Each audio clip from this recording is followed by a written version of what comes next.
What is up, everybody? I'm Robert Wykowski Jr. over from Dragon Den Sports, and today we're going to be recapping the Detroit Lions, Kansas City Chiefs Week 4 NFL matchup. And without further ado, let's roll the intro.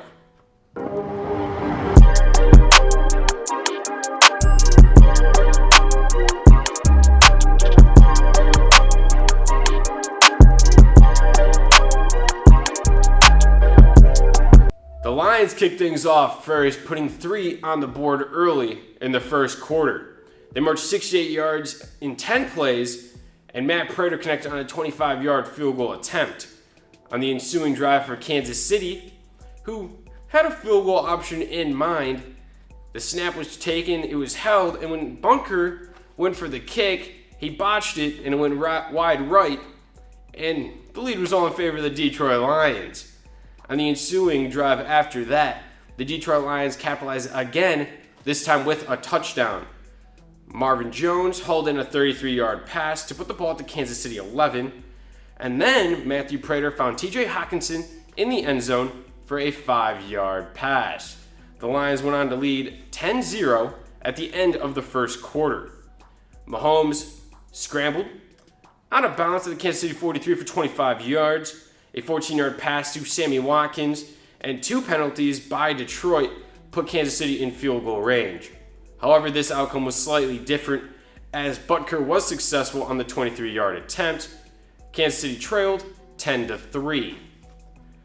2 possessions later, and the Chiefs' offense was starting to heat up. McCoy broke free on a 39-yard run, and Mahomes found Travis Kelce, and the ball was put at the Detroit 17. 5 plays later, on a 3rd and goal opportunity, the handoff was set, McCoy picked it up, and he ran across the plane for a touchdown. It was all tied up at 10. Both teams settled for a field goal in the winding minutes before halftime. Detroit's scoring drive was 8 plays for 50 yards, and was capped off with a 48-yard field goal by Prater. And for the Kansas City Chiefs, they marched 49 yards on 6 plays, and the drive was capped off for them with a 44-yard attempt by Butker. It was 13-13 at halftime at Ford Field. The first 4 possessions of the second half all resulted in fumbles. Detroit's very own running back, Kerryon Johnson, was subject to one of those fumbles. However, this time it was at the goal line. Rashad Breeland for Kansas City picked it up and took it 100 yards to the house for a score. It was 20-10 in favor of Kansas City, with 9 minutes remaining in the third quarter. Detroit responded on the following drive.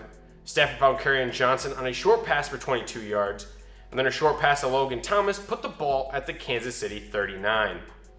A penalty later, and Matt Prater connected on a 53-yard field goal try.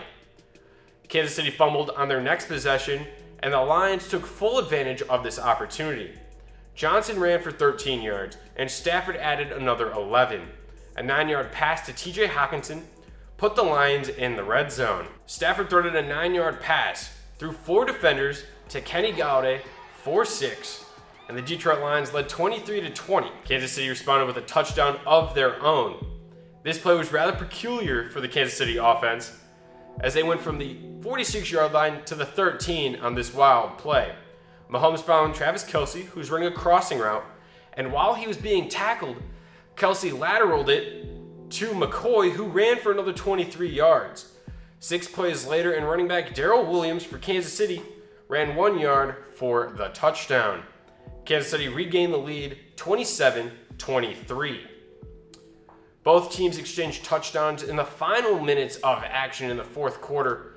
Detroit, as Matthew Stafford found Kenny Golladay along the sideline for a 6-yard touchdown pass, and then Kansas City, with 20 seconds remaining in the fourth quarter, saw running back Darrell Williams again cross the plane as he took the handoff and crossed into the end zone. Kansas City would go on to win this battle at Ford Field by a final score of 34-30. The Detroit Lions saw a lot of solid performances throughout Sunday's contest. The Detroit defense stepped up as Mahomes was 0 for 9 on deep throw attempts. The defense recovered 3 fumbles, they had 6 tackles for loss, and they limited Mahomes to 0 passing touchdowns. The Lions defense was quite impressive, as I mentioned, but they were without Darius Slay, Mike Daniels, and Quandre Diggs had left early due to a hamstring injury. Now that the Lions are on a bye week, they do not play again until Monday, October 14th against Green Bay. This gives them time to regenerate and be healthy again and hopefully have a full active roster on Monday Night Football. Not to mention the offense also had a very, very solid performance. The run game was evident. They had 186 yards on 38 carries. Matthew Stafford threw for 291 yards and had 3 touchdowns. And the long ball was activated against Kansas City. Stafford had throws for 33 yards twice, one for 34 and another one for 22. Both sides of the ball found success against the Kansas City team. However, Kansas City capitalized on more opportunities than the Lions did, and they walked away with the victory. All right, there you guys have it. That is a full recap of the Detroit Lions, Kansas City Chiefs Week 4 NFL matchup. Make sure to come back as I break down the Detroit Lions, Green Bay Packers Week 5 Monday Night Football matchup here in a couple weeks. Make sure to follow me on Twitter, Instagram, and Facebook, and subscribe to me on YouTube for all my future content. And as always, I'll see you guys next week.